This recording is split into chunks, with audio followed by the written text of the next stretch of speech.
Assalamualaikum. Bisa kita coba panggil, karena tetap ada seperti magnet.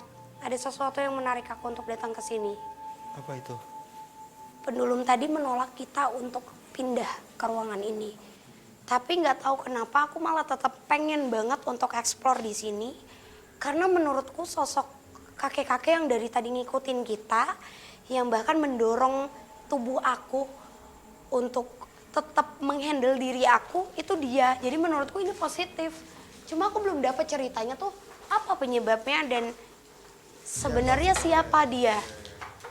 Aku harus cari alat untuk komunikasi. Aku minta air. Minta air, Tim.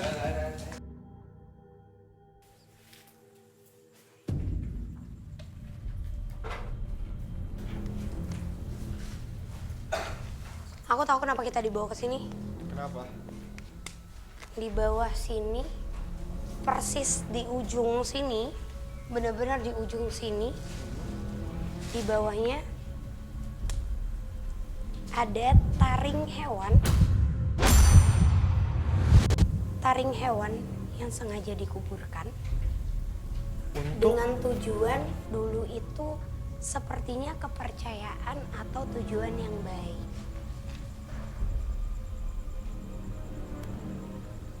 Sosoknya itu kakek-kakek. Dan apabila dia berubah wujud, dia juga akan menjadi hewan.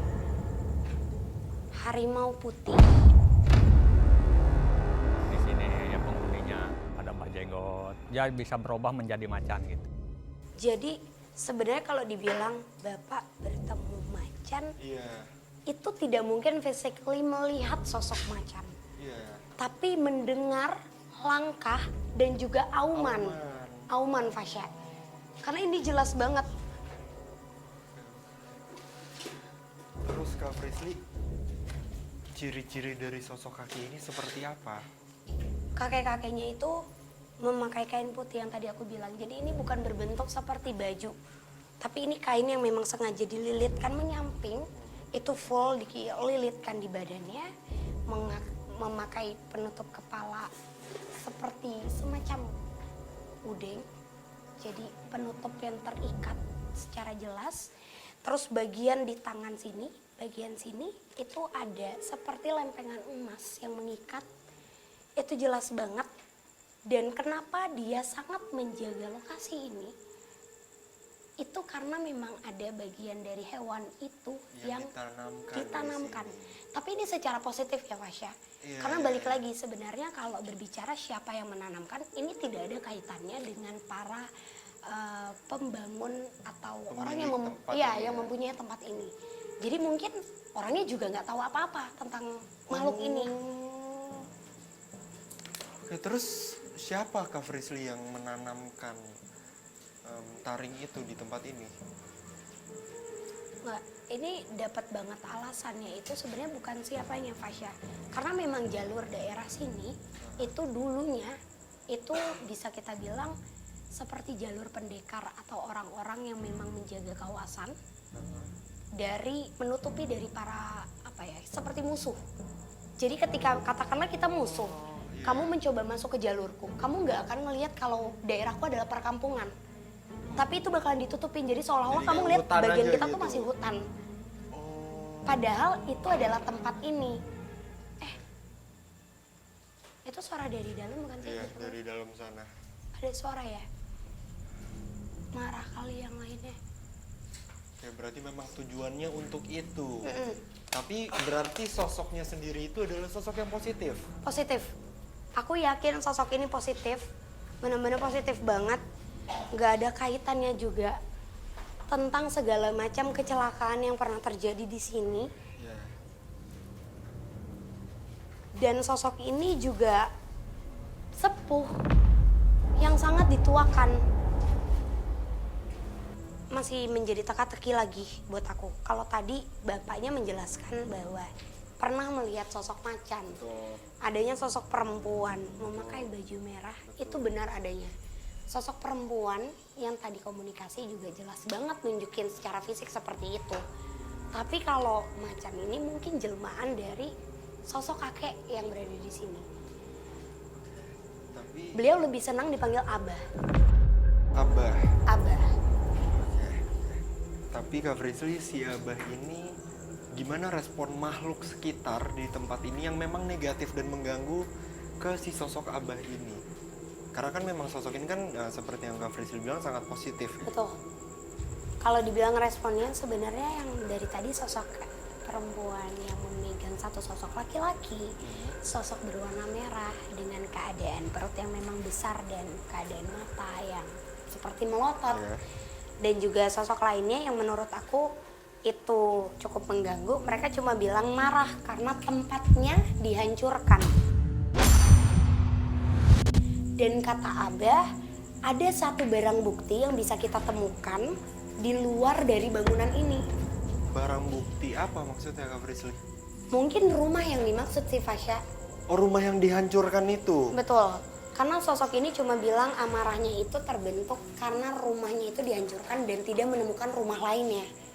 Oh, dan itulah penyebabnya mereka ada di tempat ini dan mungkin mengganggu. Ya, coba kita cari.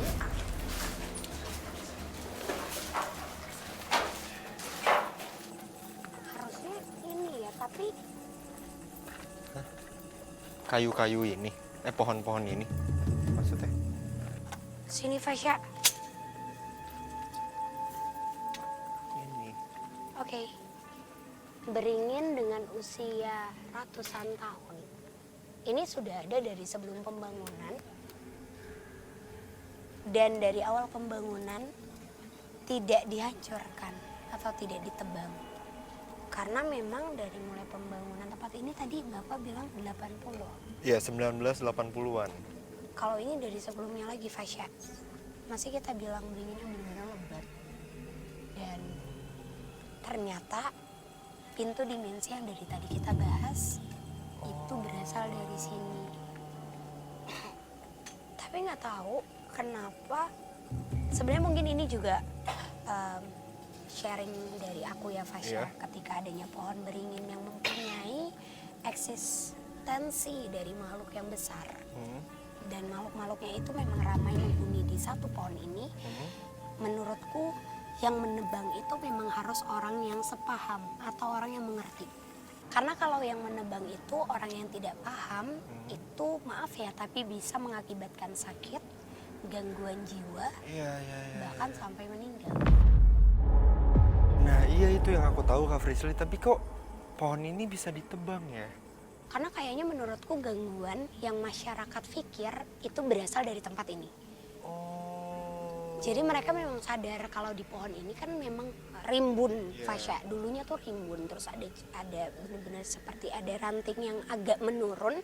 Di situ seringkali si sosok perempuan itu duduk. Menampakkan dirinya. Iya, dan ini juga kan ada bekasnya ya, dari potongan-potongannya. Yang dibakar ya. Makanya tadi si kakek juga menjelaskan, si Abah itu menjelaskan mengenai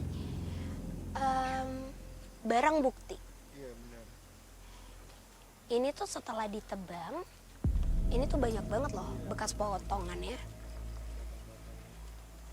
Lalu dibakar, karena Fasya dapat banget gambarannya kalau setelah penebangan dari pohon beringin yang memang berada tepat di tengah-tengah bangunan ini, itu mengakibatkan si penebangnya itu sampai jatuh sakit.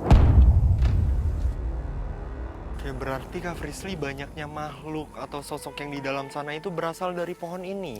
Sebenarnya pintu utamanya itu memang dari sini. Pintu utamanya. Tapi Kak Frisly, apakah dari sebelumnya ditebang pohon ini itu sudah banyak gangguan dari sosok-sosok itu? Karena yang tadi aku bilang, jadi sebenarnya gini, kalau dibicarakan mengenai sosok yang paling dominan yang mengganggu adalah si sosok kakek, itu tidak benar. Sosok kakek justru adalah sosok yang sangat menjaga wilayah ini. Dan sosok itu tidak mungkin mengganggu para masyarakat sekitar atau bertujuan untuk menampakkan diri secara negatif. Tapi sosok yang lumayan mengganggu adalah residu energi dari sosok yang bunuh diri, yang menjadi korban, bahkan dari aliran pembuangan jenazah itu juga, Fasya. Jadi itulah yang mengantarkan pohon ini menjadi rumahnya mereka. Dan sampai kapanpun, kali ini mereka masih terus mencari rumahnya.